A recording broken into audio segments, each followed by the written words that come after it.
test review, and hopefully by the time we go over those questions, you will feel confident for tomorrow's test. So question number 1 says, which expression is equivalent to this one over here? So 2/5 divided by 2/3. If you look at your answer choices, you'll notice that none of them are actual answers. They are just other expressions, and some of them are multiplication, one is division. So really what this question is asking is, can you do keep, change, flip? So if you remember, for dividing fractions, we use keep, change, flip as our strategy, which means we should keep this first one the same. So I'm going to go and I'm going to look at all my answer choices. This one's the same, this one's the same, and this one's the same. This one, though, they flipped it. So automatically I can get rid of that one because keep, change, flip says that that first fraction stays the same. The change part means we change to multiplication. This one changed to multiplication, this one changed to multiplication. This one stayed division. Now I'm down to 2 answer choices. The flip says we change this second fraction to its reciprocal, so it gets flipped upside down. This one did not flip, it stayed the same. This one did flip, so we can get rid of this one. And the one that did all 3 of the keep, change, flip steps was answer choice C. So the next question says, there was 3/8 of a pie left in the fridge. Daniel ate 1/3 of the leftover pie. How much of the pie did he have? So the first thing I notice right here is 1 and 1/8. That means he ate a whole pie and then another 1/8 of a pie. This is all that was in the refrigerator. So it would not be possible for him to eat that much. 8/9 of a pie is almost an entire pie. And this right here is less than half of a pie. So I could probably get rid of this one too. I'm not going to just yet, but I'm a little suspicious of that answer choice. Remember that your answer choices have to make sense. Right over here, I see a fraction followed by the word of. So it didn't say that he was dividing anything up. There's no talk of equal sections or cutting something. I mean, technically he's cutting the pie, but it doesn't say that he's portioning out into equal sections. But remember, I told you that when you see a fraction followed by the word of in a problem, that tells you to multiply. So our problem for this would be 3/8 times 1/3. And when I multiply my numerators, 3 times 1 is 3. Then I multiply my denominators, 8 times 3 is 24.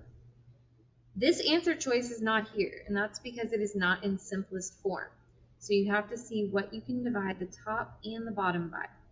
I always start with my top number because it's smaller, and so there's less choices to divide by. So there's actually only one thing we could divide 3 by, and that's 3.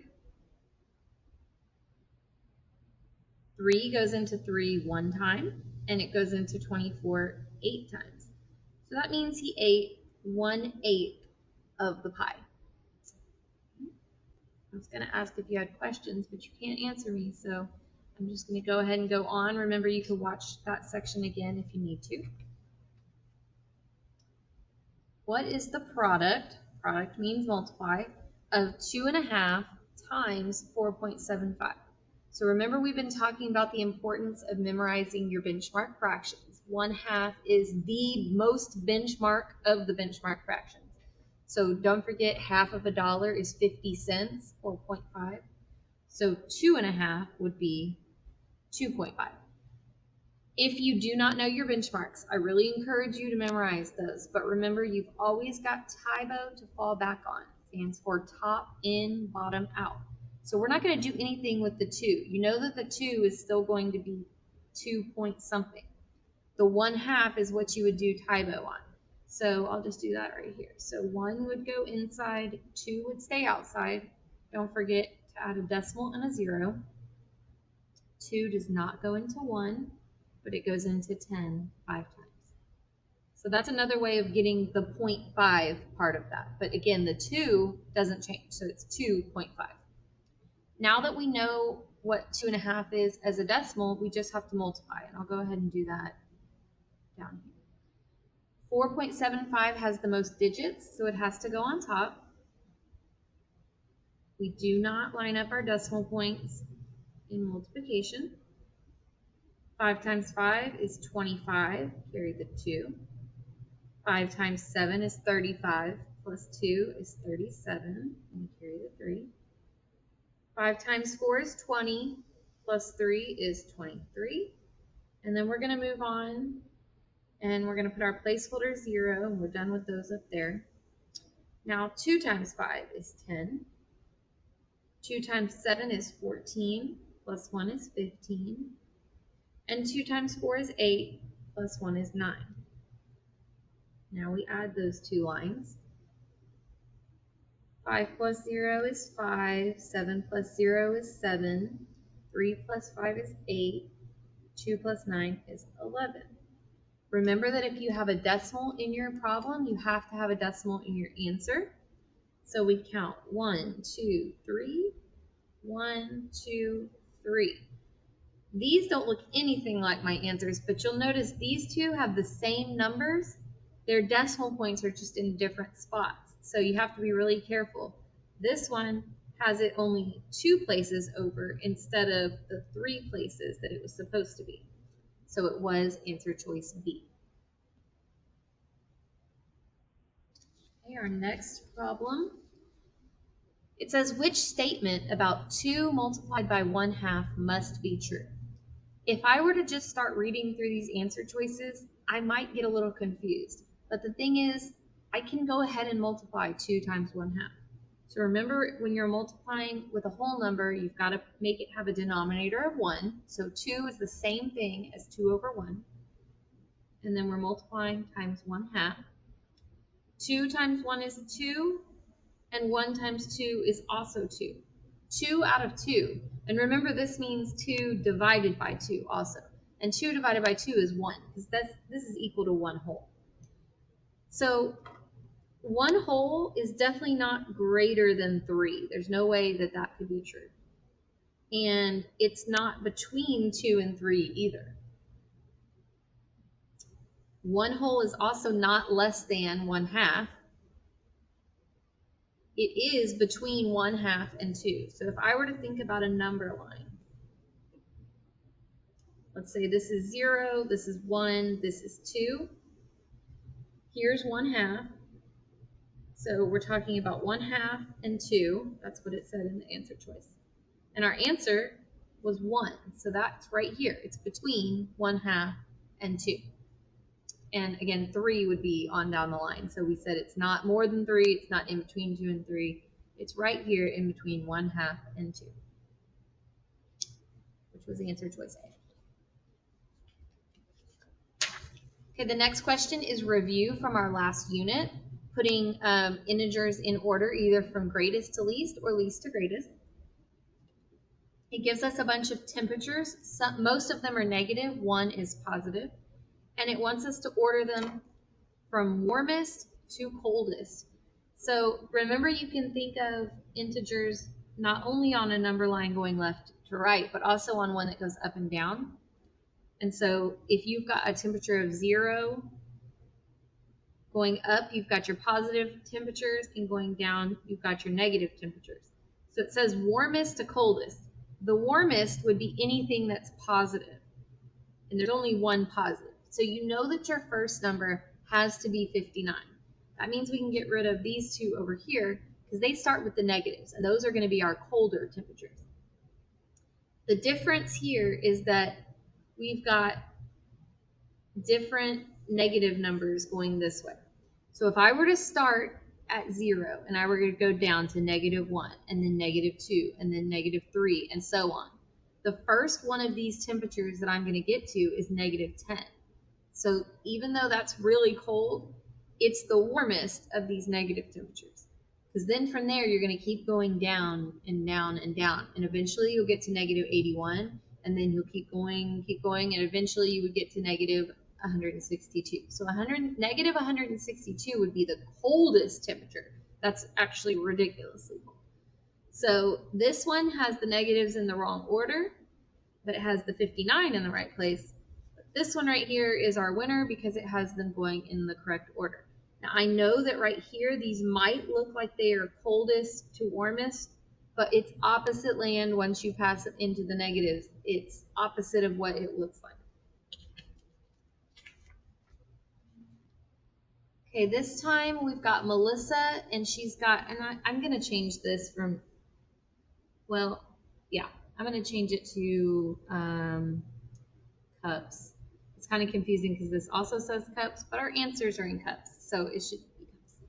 She's got 3.5 cups of lemonade. She's going to pour it into 7, and we'll call these glasses so that that's less confusing. She's going to pour it into glasses to share with her friends. If you are sharing things equally, you know you're dividing. So it says, how much lemonade will each friend receive?